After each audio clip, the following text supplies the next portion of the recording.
श्री गुरु चरण सरोज रज निज मन मुकुर सुधारि। वरणहु रघुबर विमल जस जो दायक फल चार। बोलिए सियावर रामचंद्र की जय। सिय राम मैं सब जग जानी करऊं प्रणाम जोर जुग पानी। आइए, जीवन हमारा दुख से मुक्त कैसे हो, कल इस पर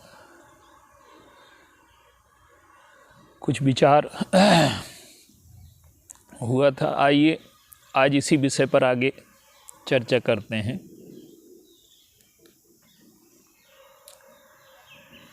जब कोई भी व्यक्ति या समाज पूर्ण रूप से विकसित हो जाता है तो उसमें विशेषज्ञता पैदा होती है। एक गांव का अस्पताल है, कोई बीमार होता है गांव में तो जाता है तो एक ही डॉक्टर है वहां बैठा है। लेकिन जब हम मेडिकल कॉलेज में जाते हैं या बड़े अस्पताल में पहुंचते हैं तो आँख का अलग है, दांत का अलग है, कान का अलग है, पेट का अलग है। तो जैसे जैसे विकास होता है वैसे वैसे विशेषज्ञता विकसित होती है। और हमारा जो धर्म है, हमारी जो संस्कृति है,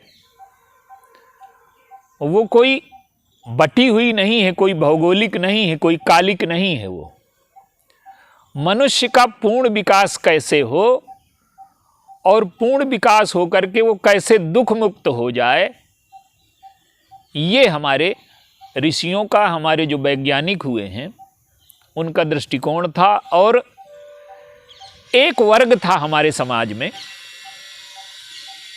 जिसे संत कहिए, सन्यासी कहिए, विरक्त कहिए, महात्मा कहिए, वो एक ऐसा वर्ग था जो संसार में कहीं नहीं था। जितने भी संसार के धर्म हैं वो दुख मुक्ति तक, मोक्ष तक नहीं पहुंचे हैं। ज़्यादा से ज़्यादा वो स्वर्ग की बात करते हैं, सेवा, करुणा। वो स्वर्ग नरक से ऊपर नहीं उठे। और मनुष्य जब तक दुख से पूर्णतः मुक्त नहीं हो जाता तब तक उसके जीवन में समग्र शांति, समग्र संतोष का उदय नहीं हो सकता। तो जीवन की जो पूर्णता है वो सभी प्रकार के दुखों से मुक्त हो जाना है। तो वो जो वर्ग था हमारे समाज में जिसे हम संत कहते थे, उसके पास समाज का वो वर्ग जाता था जिसे दुख से मुक्ति चाहिए। देखिए, वो जो संत या सन्यासी था वो तीन चीजों से पृथक होकर के रहता था। वो स्वयं आनंद का केंद्र था। उसने स्वयं में निहित आनंद को खोज लिया था और वो न वस्तु पर निर्भर था, न व्यक्ति पर निर्भर था, न परिस्थिति पर निर्भर था। हमारा जो सुख है वो वस्तु पर निर्भर है, व्यक्ति पर निर्भर है, परिस्थिति पर निर्भर है। और इन लोगों से जो सुख मिलता है व्यक्ति, वस्तु, परिस्थिति से, और ये सापेक्ष होता है। ये जब वो देना बंद कर देंगे तो आप दुखी हो जाएंगे। तो जीवन में एक ऐसी स्थिति आती है कि जब वस्तु, व्यक्ति, परिस्थिति तीनों हमारे प्रतिकूल भी हो जाएं, पर हमारे सुख में, आनंद में, पूर्णता में बाधा न पड़े। देखिए, हमारे शास्त्रों में गोस्वामी जी ने संकेत किया है मानस में, नहीं दरिद्र सम दुख जग माही। व्यवहारिक रूप से आप देखते हैं कि दरिद्रता के समान कोई दुख नहीं है। अभाव देखना पड़ता है, भूख है, प्यास है, मकान है, भोजन है, वस्त्र है, ये न होंगे तो दुख तो होगा ही। लेकिन फिर एक इसी चौपाई में आगे एक विशेष बात कही गई है जहां तक लोगों की नजर नहीं जाती। संत मिलन सम सुख कछु नाही। अब होना तो ये चाहिए कि जब कहा गया कि दरिद्रता सबसे बड़ा, दरिद्रता में सबसे बड़ा दुख है, तो कहना चाहिए कि धन में सबसे बड़ा सुख है। लेकिन ये नहीं कहा गया। क्यों? कि धन में एक सीमा तक हमें सुख देने की सामर्थ्य है, और वही धन जब लोभ पैदा कर दे, अधिकार पैदा कर दे, कंजूसी पैदा कर दे, जड़ता पैदा कर दे, तो वो धन हमारे दुख का कारण हो जाएगा। आइए एक दृष्टांत के माध्यम से इसे समझने का प्रयास करें।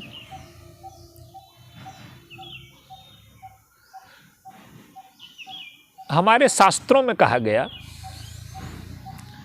कि जीव की परिभाषा क्या है। हर्ष विषाद ज्ञान अज्ञाना जीव धर्म अहिमति अभिमाना। हर्ष और विषाद, पूरी जीव की व्याख्या नहीं करनी, जो हर्ष और विषाद से युक्त है वो जीव है, और जो हर्ष और विषाद दोनों से मुक्त हो गया वो ईश्वर है। यह पूर्णता को प्राप्त कर गया वो व्यक्ति। तो हर्ष विषाद द्वंद्व है जीवन के। तो जो इस द्वंद्व में है, हर्ष विषाद ज्ञान अज्ञान, जिसमें कभी हर्ष हो कभी विषाद हो, कभी ज्ञान हो कभी अज्ञान हो, उसे हम जीव कहेंगे। और संसार में 3 प्रकार के जीव माने गए, विषयी, साधक और सिद्ध। सुख दुख की जो व्याख्या है मानस में कई स्वरूपों में की गई है, पर इसी रूप में आज हम प्रयास करते हैं। विषयी वो है जो अपने रुचि की अनुकूल, मन के अनुकूल विषयों को पाकर के प्रसन्न होता है।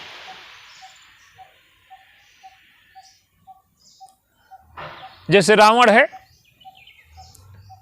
रावण के लिए लिखा गया कि हर्षित भयउ नारी भल पाई। सुंदर स्त्रियों को पाकर के प्रसन्न हो गया, लंका को जीत करके प्रसन्न हो गया, वैभव पा लिया उसने, छीन करके पाया। जो सुख प्राप्ति के लिए उचित अनुचित मार्ग पर विचार नहीं करता, उसी को हम राक्षस कहते हैं। और जो सुख प्राप्ति के लिए उचित मार्ग का आश्रय लेता है, वो देवता और मनुष्य की श्रेणी में आता है। तो रावण को सुख चाहिए, विषयी है वो, उसका सुख विषयों में है। वो तपस्वी है, साधक है, वो तपस्या और साधना वो विषयों की प्राप्ति के लिए करता है। तो जब विषय की प्राप्ति में व्यक्ति प्रसन्न होता है, तो विषयों की तो एक सीमा है, वो एक सीमा के बाद सुख नहीं दे सकते। कल जो चर्चा हो रही थी कि सुंदर पत्नी मिली, परिवार मिला, वस्त्र, भोजन है, एक सीमा से अधिक आप कर लेंगे तो बीमार हो जाएंगे, काम का सीमा से अधिक भोग कर लेंगे तो अस्वस्थ हो जाएंगे।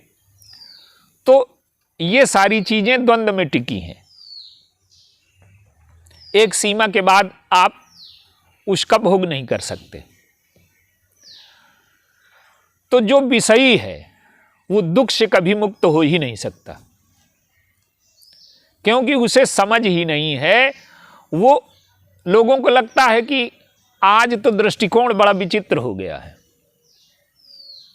वो समझते हैं कि धन हो जाएगा तो हमारे सफलता की, सुख की चाबी है धन, जबकि ये है नहीं।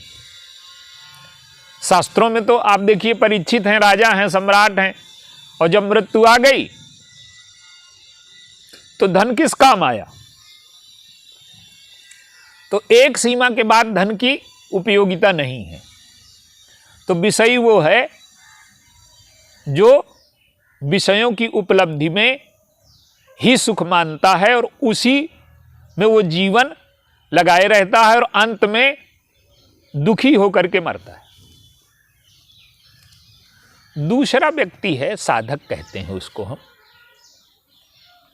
देखिए, जीवन में सुख दुख है, तो हम सुख को कहां लगाएं और दुख को कहां लगाएं? जब तक इस चीज का हम सदुपयोग करना नहीं जान जाते, तब तक हम सुख दुख से मुक्त नहीं हो सकते। एक तो दुख की अनुभूति अपने दुखों को दूर करने में हम लगाते हैं। हमें अभाव का दुख है तो हम अभाव की पूर्ति में लगा देते हैं। फिर दूसरा जो दुख का कारण है वो रोग है। मन का बीमार हो जाना है, मन का नियंत्रित हो जाना है, रुचि के अनुकूल जीवन जीने लगना है, ये दुख का दूसरा कारण है। और जो उसे नहीं समझ पाता तो उसी में उलझा रहता है। तो दुख को हम कहाँ लगाएं? दुख को लगाएं करुणा में। दूसरों का दुख दूर करने में अगर हमने दुख की अनुभूति को लगाया तो दुख का सदुपयोग हो गया। भगवान राम हैं, अहिल्या को देख करके उनके मन में करुणा का उदय हुआ। विश्वामित्र जी हैं, उन्होंने बताया कि गौतम नारी श्राप दे बस उपल देह धरि धीर और चरण कमल रज चाहती कृपा करहु रघुबीर। तो जब हमारे मन के दुख की अनुभूति दूसरों का दुख दूर करने के लिए लग जाती है तो ये दुख का सदुपयोग है। और सुख को हम कहाँ लगाएं? सुख और दुख की वृत्तियों का हमें परिष्कार करना है और अंत में इनसे मुक्त हो जाना है। सुख दुख के द्वंद्व से जब तक जीव मुक्त नहीं हो जाता, उसे पूर्ण आनंद नहीं मिल सकता।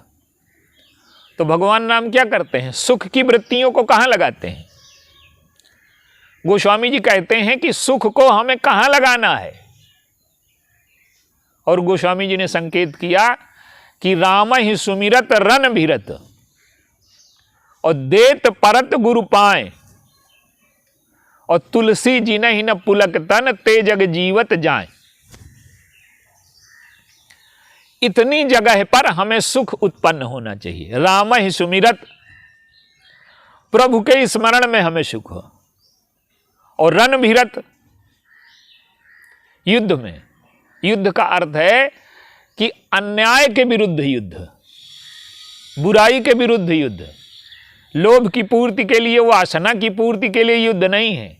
रावण का युद्ध है दूसरों पर अधिकार करने के लिए, दूसरों को परतंत्र बनाने के लिए, दूसरों की इच्छाओं का दमन करने के लिए, अपने विषयों की पूर्ति के लिए।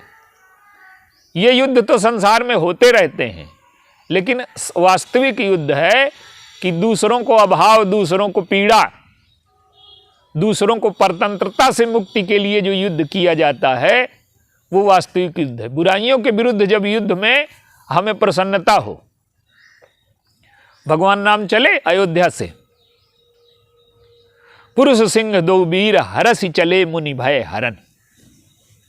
हर्षित होकर के चले। क्यों?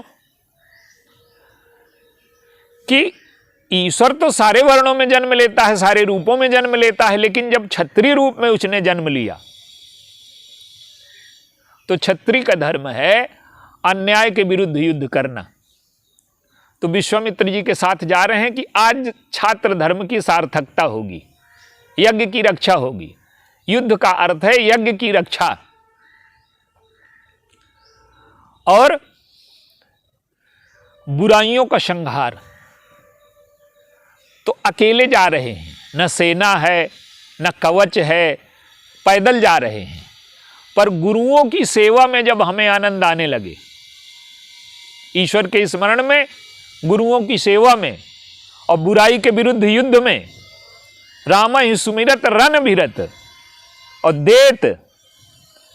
देने में जब हमें हर्ष होने लगे तो आप समझिए कि हम सुख दुख की वृत्तियों से मुक्त हो जाएंगे। अभी हमें लेने में हर्ष है, व्यक्ति को मिल जाए तो बड़ा प्रसन्न है, और देना पड़े तो देता नहीं है, और देता है तो बड़ा दुखी होकर के देता है। दशरथ जी के यहां पहुंच गए बस विश्वामित्र जी, उन्होंने कहा कि देव। और ऐसे महात्मा हैं हमारे शास्त्रों में, तो ऐसे वचन लिखे हैं, कोई जब मांगने जाता है तो दीन हो जाता है, लेकिन विश्वामित्र जी गए तो उनमें दैन्य नहीं है, सुदृढ़ स्वाभिमान है। क्यों? कि वो स्वार्थ के लिए मांगने नहीं गए। जब कोई स्वार्थ के लिए मांगने जाता है, अभाव की पूर्ति के लिए मांगने जाता है, वो दीन होता है। और विश्वामित्र जी तो विश्व के कल्याण के लिए गए हैं मांगने, यज्ञ की रक्षा के लिए गए हैं, तो उनमें स्वाभिमान है। और दशरथ जी से कहते हैं कि मैं ऐसा महात्मा नहीं हूं कि बिना लिए चला जाऊंगा, और मैं जो कह रहा हूं वो तुम्हें देना पड़ेगा। अब तुम निर्णय करो कि दुखी होकर के देते हो कि प्रसन्न होकर के देते हो। तो वो क्या कहते हैं? देहु भूप मन हर्षित। आज्ञा दी उन्होंने। मांगने वाला कभी आज्ञा नहीं देता, दीनता से वो याचक होकर के हाथ फैलाता है। उन्होंने आदेश दिया कि देहु भूप मन हर्षित, हर्षित होकर के दो, नहीं दान तमोगुणी हो जाएगा। और तजहु मोह अज्ञान, मोह और अज्ञान छोड़ दो। लेकिन दशरथ जी कहते हैं कि विप्र वचन नहीं कहु बिचारी। दशरथ जी की भूमिका विश्वामित्र जी की भूमिका ऊपर है, उनका स्थान हर तरह से दशरथ जी से ऊपर है। तो दशरथ जी से वो कहते हैं कि अब तुम्हारी जो अवस्था है वो ममता को छोड़ने की है, आसक्ति को छोड़ने की है। तो अब मैं तुम्हें ममता और आसक्ति से छुड़ाने आया हूं, तो तुम उसी में मेरा अज्ञान देख रहे हो। वशिष्ठ जी ने उनकी ममता और आसक्ति छुड़ाई। ये यज्ञ के पुत्र हैं, और तुम्हारे तो एक भी नहीं थे, यज्ञ ने तुमको 4 दिए। और जब यज्ञ के पुत्र हैं तो यज्ञ की रक्षा के लिए 4 में 2 नहीं दे सकते। 4 लेने को तैयार हो, 2 देने को तैयार नहीं हो, ये कहाँ का न्याय है?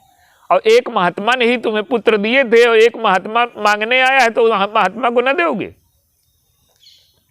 दशरथ जी को समझाया तो बड़ी मुश्किल से वो राजी हुए, पर हर्षित नहीं है। तो देने में जब हर्ष होने लगे तो आप समझिए कि अब हमने साधना के जीवन में प्रवेश किया है।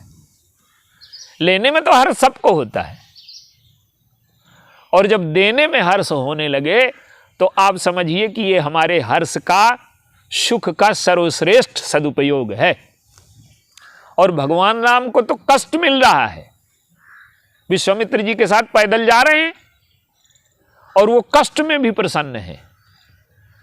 तो देने में प्रसन्नता होने लगे, और उससे ऊपर की स्थिति है कि कष्ट में भी हमें प्रसन्नता होने लगे। जब हम धर्म के लिए कष्ट उठाने को तैयार हो जाएं, मानवता की रक्षा के लिए कष्ट उठाने को तैयार हो जाएं, युद्ध करने को तैयार हो जाएं। और ये बात छोड़ दीजिए कि वो ईश्वर हैं। अब मान लीजिए क्षत्रिय के बालक हैं, तो युद्ध में तो मृत्यु भी हो सकती है। तो जब धर्म की रक्षा के लिए हमें मृत्यु में भी भय न लगे, कष्ट न हो, मृत्यु के दुख से भी हम ऊपर उठ जाएं, यही भगवान राम के जीवन में दिखाया गया। तो हम सुख को कहां लगाएं? राम के स्मरण में, बुराई के संहार में, गुरुओं की सेवा में, देने में।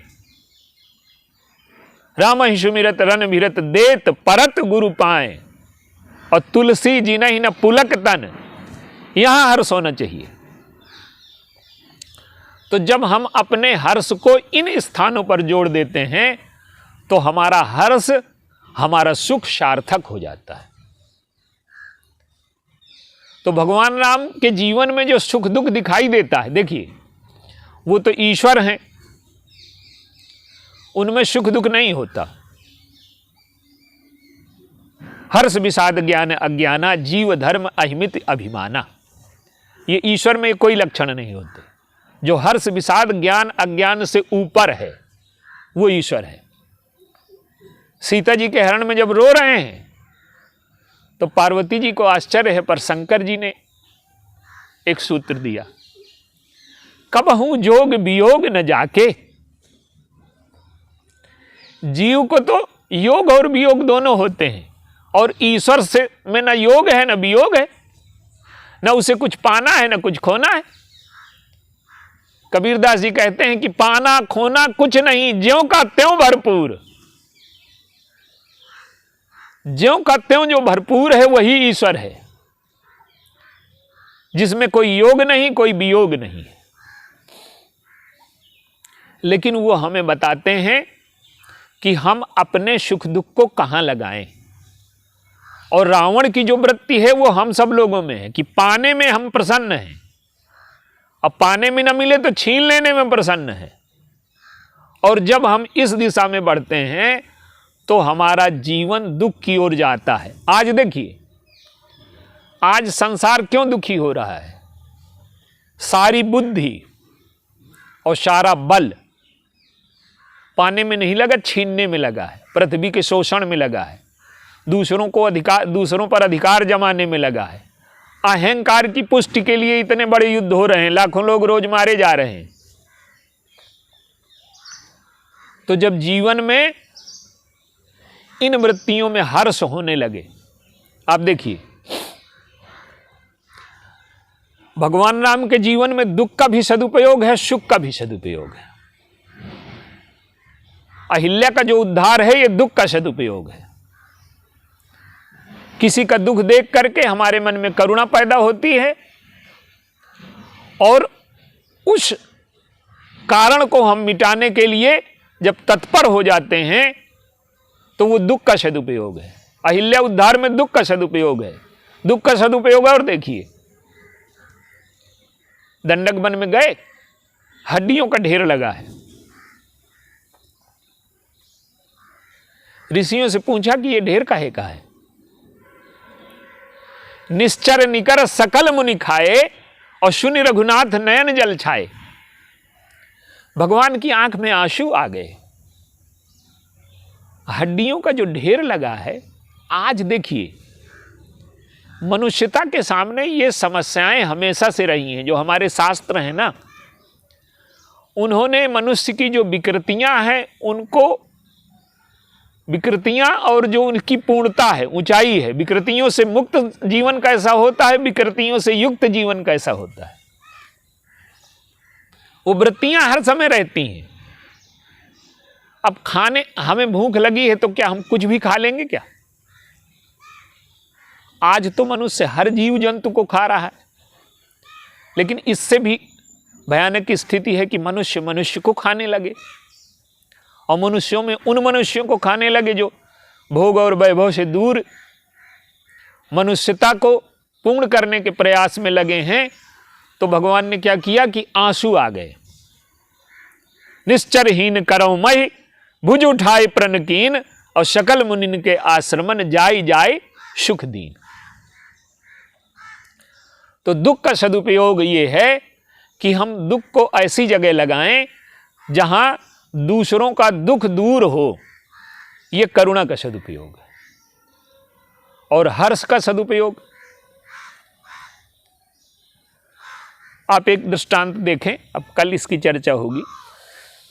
भगवान राम के जीवन में सीता जी को पाने का क्षण आया तो गोस्वामी जी ने लिखा कि सुन गुरु बचन चरण सिरुनावा, और हरस विषाद न उर कछुआवा। ये ईश्वरत्व की भूमिका है, जहाँ जीव से ऊपर उठ करके वो ईश्वरत्व प्रकट कर रहा है। और व्यवहारिक दृष्टि से तो सीता जी को पाने में बड़ा हर्ष होना चाहिए।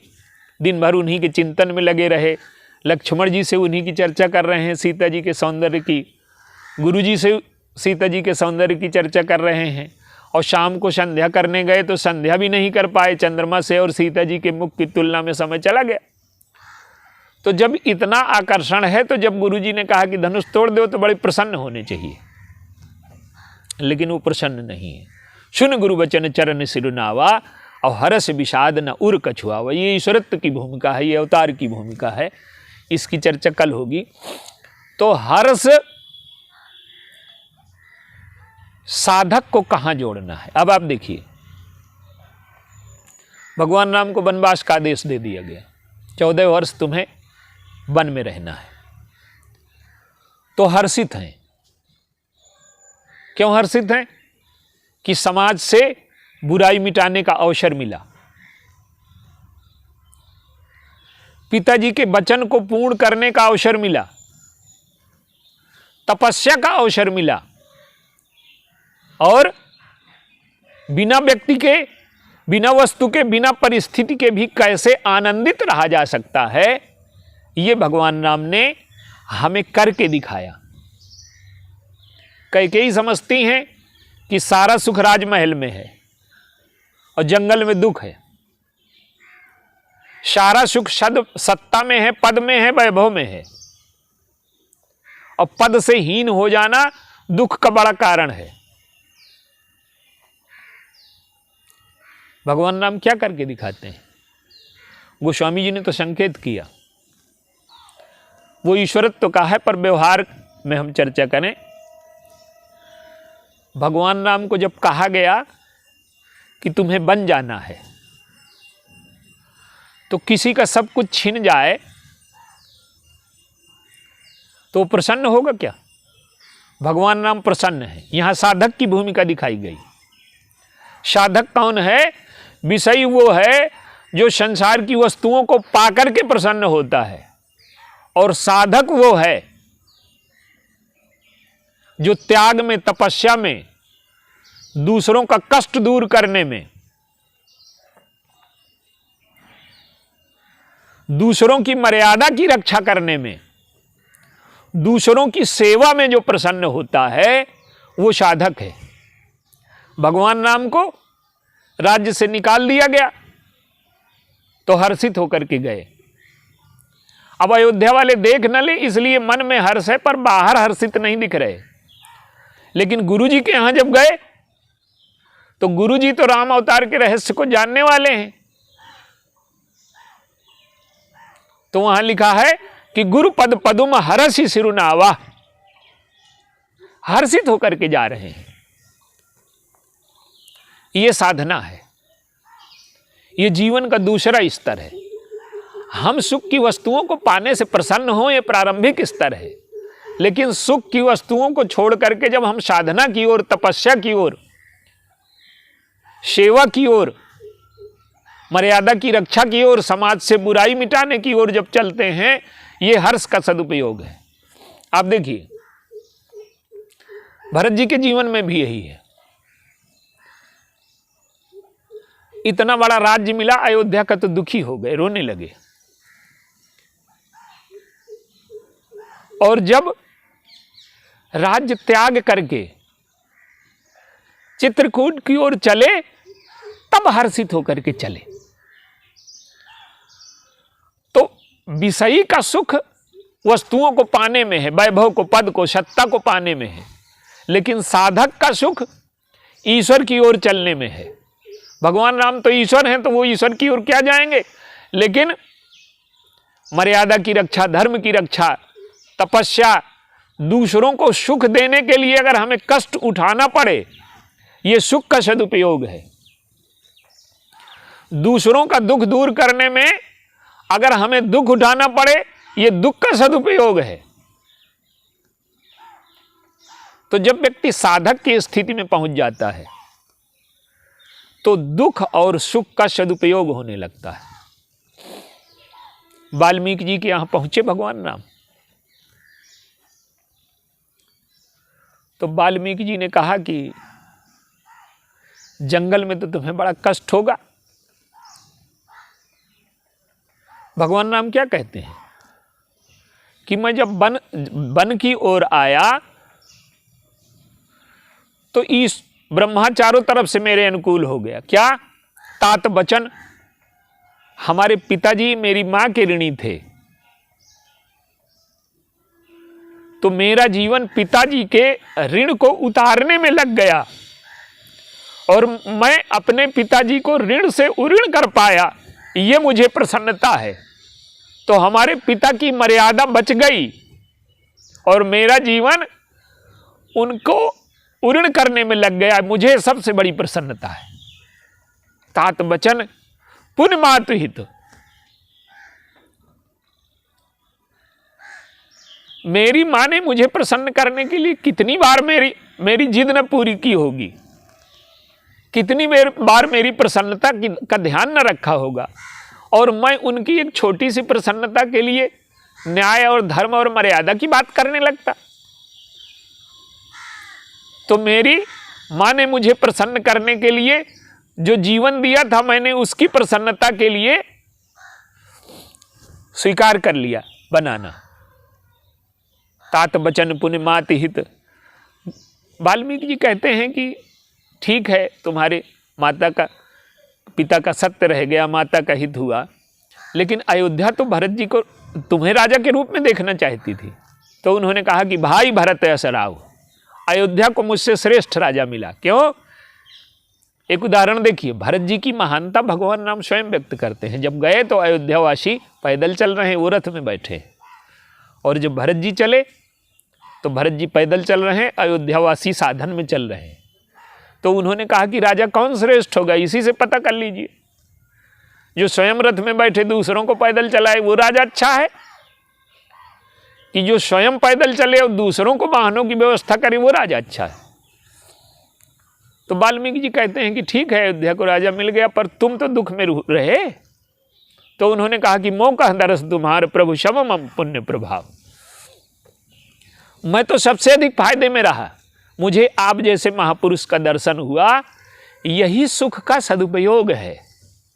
तो भगवान राम हमें ये बताते हैं कि हमको सुख दुख को कहाँ लगाना है, और ऐसी जगहों पर हम लगाएंगे तो हमारा दुख भी सार्थक होगा और सुख भी सार्थक होगा।